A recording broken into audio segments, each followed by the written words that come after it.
In Roman mythology, which of course is rooted from Greek mythology, Juno was the wife and sister goddess of Jupiter. And Jupiter was sort of being naughty with some friends, so he cast a veil of clouds around himself and his friends. But of course Juno was a fairly powerful god herself and used her powers to look right through the clouds and see the true nature of Jupiter and understand what he was really up to.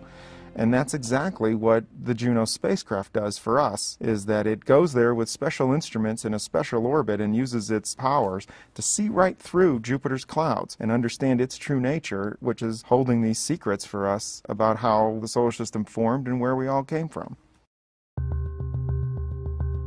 Juno spins like a propeller, where the propeller's kind of facing the sun because they're all solar powered.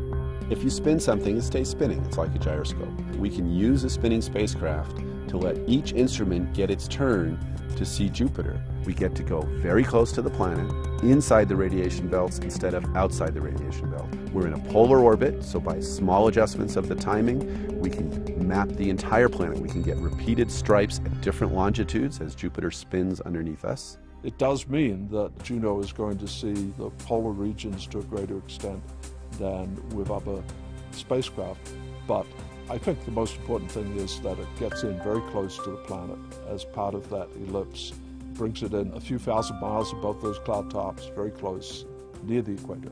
We're going to go over the poles of Jupiter. That means we can study the magnetosphere in a different way. A magnetosphere is the sphere of influence of a magnetic field. So a planet that has a magnetic field has a magnetosphere when its sphere of influence extends beyond the planet out into space and affects the region around it. The magnetosphere of Jupiter is vast. So if you think of Jupiter being 10 times the size of the Earth, and the magnetosphere is 100 times the size of Jupiter. I would expect Juno to tell us more about how planets work, meaning how the heat gets out, what kinds of flows exist inside the body, how magnetic fields get generated. Learning what Jupiter is made of, we will learn such a wide range of things. For indeed, Jupiter is the most massive planet in the solar system.